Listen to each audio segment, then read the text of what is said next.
మాజీ ముఖ్యమంత్రి మాట్లాడే భాషనేనా? భాష గురించి, భావం గురించి, ప్రజా సమస్యల గురించి మాట్లాడే చంద్రశేఖర్ రావు 10 సంవత్సరాలు ఈ తెలంగాణ రాష్ట్రంని పట్టి పీడించి వేధించి దోసుకొని దోపిడి దొంగలాక అడవి పందుల్లాక తెలంగాణ రాష్ట్రాన్ని సర్వనాశనం చేసి 10 సంవత్సరాలలో 100 సంవత్సరాల విధ్వంసం చేసినావు. ఇవాళ మమ్మల్ని ఎంటిక బీకలేరంటావా? మా కాంగ్రెస్ పార్టీ కార్యకర్తలు అనుకుంటే నీ ముడ్డి మీద డ్రాయర్ కూడా ఉండదు పీకడం మొదలు పెడితే బిడ్డ. నువ్వు అనుకుంటున్నావేమో కాలు ఇరిగిందని, లేకపోతే కట్టెపట్టుకొని నడుస్తున్నా అని, కూతురు జైలుకు పోయిందని, అధికారం కోల్పోయిందని. కొంతకాలం మేము సంయమనం పాటించినాం. ఏ మనిషికైనా కష్టం వచ్చినప్పుడు మేము మానవత్వంతో మీ గురించి మాట్లాడకుండా మర్యాద పూర్వకంగా వ్యవహరించినాం. ఇవాళ నువ్వు అనుకుంటున్నావు నువ్వు ఏది పడితే అది మాట్లాడితే చూస్తూ ఊరుకుంటామని. చూస్తూ ఊరుకునేటోడు ఎవరు లేరు. నేను పెద్దలు జానారెడ్డి గారి లాగా కాదు, నేను రేవంత్ రెడ్డిని బిడ్డ. అంగిలాగు ఊడదీసి నువ్వు మాట్లాడే లత్కోర్ లఫంగ మాటలకు చెర్లపల్లి జైల్లో చిప్పకూడు తినిపిస్తా బిడ్డ. నువ్వు అనుకుంటున్నావేమో. ఆనాడు చెప్పినా ఈనాడు చెప్తున్నా, నువ్వు పేదలకు డబుల్ బెడ్రూమ్ ఇల్లు కట్టియలే. నేను మాత్రం నీకు తప్పకుండా డబుల్ బెడ్రూమ్ ఇల్లు కట్టిస్తా చెర్లపల్లి జైల్లో. ఎందుకంటే కొడుకు కోడలు వస్తే యాడుండాలి, బిడ్డ అల్లుడు వస్తే యాడుండాలి.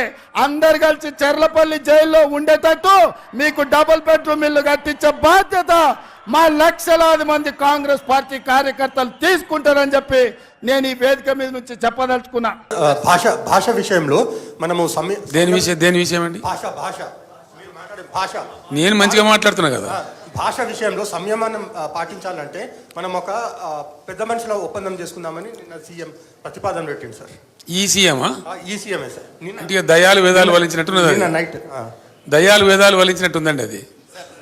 సార్ మీరు గతంలో కూడా 3వ ప్రత్యామ్నాయం కోసం ప్రయత్నం చేశారు ప్రాంతీయ పార్టీల తరఫున. ఇప్పుడు మళ్ళీ కొత్తగా ప్రత్యామ్నాయం అంటే ఎన్డీఏ యూపీఏకు ప్రత్యామ్నాయంగా రావాలంటే ఏ పార్టీలు కలిసి వచ్చే అవకాశం ఉంది కేంద్రంలో? నేను మీరు మంచి క్వశ్చన్ అడిగిన బ్రదర్, చాలా థ్యాంక్స్. ఒక మాట నేను మనవి చేస్తాను. జాతీయ రాజకీయాలలోకి పోదామని చెప్పి నేను బీఆర్ఎస్ పేరు మార్చి ఆ ప్రయత్నం చేసిన. మహారాష్ట్రకి పోయి బాగా చేసినాం.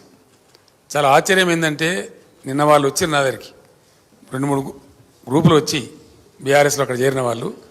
సార్ ఇప్పుడు మహారాష్ట్రలో అక్టోబర్లో శాసనసభ ఎన్నికలని మీరు వట్టిగా రాని సార్ నిలబడండి, మేమంతా మీ పేరు చెప్పుకొని గెలుస్తాం, రావాలి, మా దగ్గర మార్పు రావాలి, మీ తెలంగాణలో మీ ప్రభుత్వంలో అమలు చేసిన కార్యక్రమాలు రావాలని మహారాష్ట్ర ప్రజలు బాగా కోరుతున్నారు, మిమ్మల్ని తీసుకురమ్మని అడుగుతున్నారు, మా దగ్గర ఒక భయంకరమైన అనిశ్చితి ఉందని వాళ్ళు వచ్చినారు.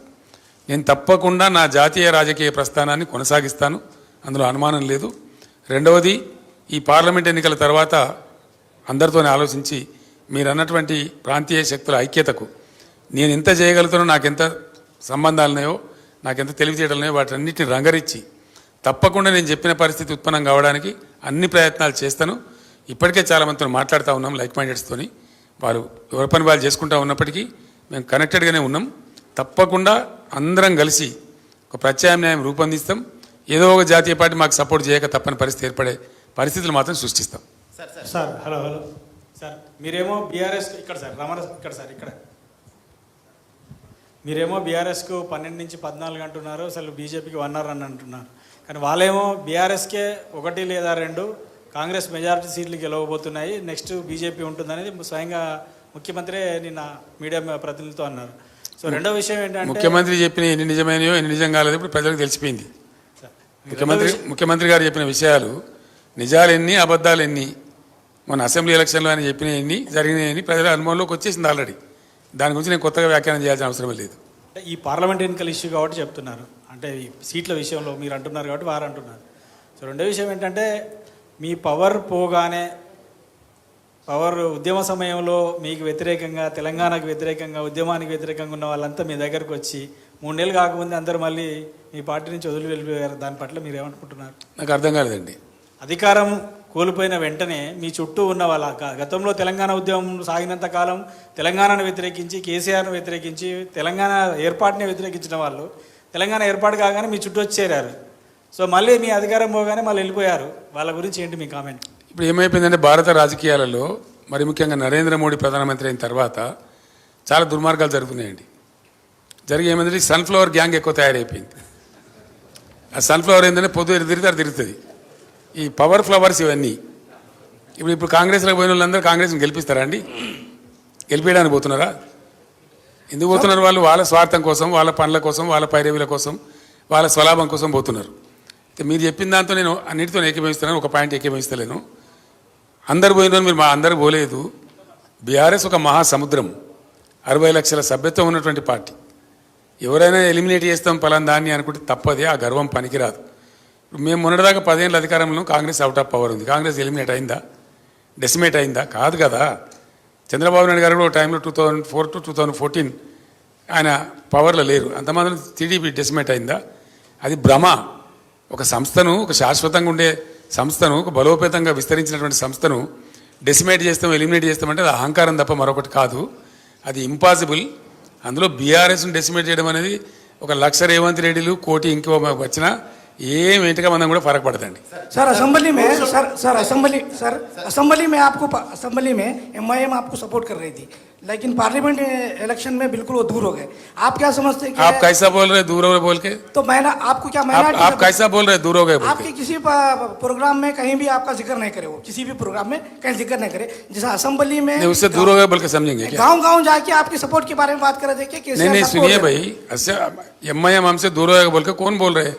जैसा असेंबली में आपका अपना आइडिया है क्या है? नहीं सर, जैसा गांव जाके आपको आप वोट देने की अपील कर रहे थे, इस बार नहीं करेंगे. क्यों नहीं करेंगे सर? రోడ్ షోలకు మంచి స్పందన వచ్చింది జనం నుంచి. మీరు వెళ్తూ ఉంటే మేము చూసాం టీవీలలో. సో ఏం సార్ ప్రజలంటే ఎట్లా రిసీవ్ చేసుకున్నారు మిమ్మల్ని? ఏమనిపించింది? KCR is the history of Telangana కదా.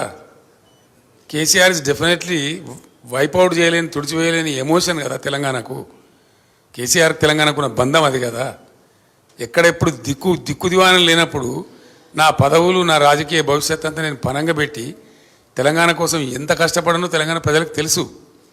నా గుండెల్లో తెలంగాణ ఉంటుంది, తెలంగాణ ప్రజల గుండెల్లో కేసీఆర్ ఉంటాడు. గెలిపోవటంలో పక్కకు పెడితే KCR is definitely emotion of Telangana. 100% ఆ బాండేజ్ కేసీఆర్కి ఉంటుంది. కేసీఆర్ని అడిగిన గిలి పడేస్తాం, తుడిచి పడేస్తాం అని ఎవడని అనుకుంటే వాడు పిచ్చోడేతాడు తప్ప కేసీఆర్ కానీ తెలంగాణ ప్రజలు కానీ కారు. Thank you. సార్ మీరు పోయిన జిహెచ్ఎంసీ ఎలక్షన్స్ తర్వాత ప్రధానమంత్రి మోడీ దగ్గరికి వెళ్ళారు, పొత్తు పెట్టుకుంటామని అడిగారు, ఆయన రిజెక్ట్ చేశారని మోడీ స్వయంగా చెప్తా ఉన్నారు. మోడీ నేను చెప్పిన కదా గోబెల్స్ అని. ఆయనకి ఏది అవకాశం ఉంటే, ఏడ వంపుంటే, ఎట్లా అనుకూలం ఉంటే అట్లా మాట్లాడతారు మోడీ. ఆ టంగ్ ట్విస్టింగ్ నరేంద్ర మోడీకి వచ్చినంత మరొకరికి రాదు. సార్ గడిచినటువంటి 10 ఏళ్లలో అభివృద్ధి చేశామని చెప్పేసి చెప్తా ఉన్నారు, కానీ 100 ఏళ్ల విధ్వంసం చేశారు బీఆర్ఎస్ పార్టీ వాళ్ళు అని చెప్పేసి కాంగ్రెస్ వాళ్ళు అంటున్నారు. నిజమే బ్రదర్. ఇప్పుడు నేను చెప్పిన ఫిగర్స్ అన్నీ ఉన్నాయి కదా, అవన్నీ ఆడిటెడ్ ఫిగర్స్ కదా. Comptroller and auditor general of India ఇచ్చిన ఫిగర్స్ కదా. అది విధ్వంసం అంటారా? వాళ్ళ దృష్టిలో అది విధ్వంసం అయితే వాళ్ళంత మురుకులు మరొకరు లేరుగా.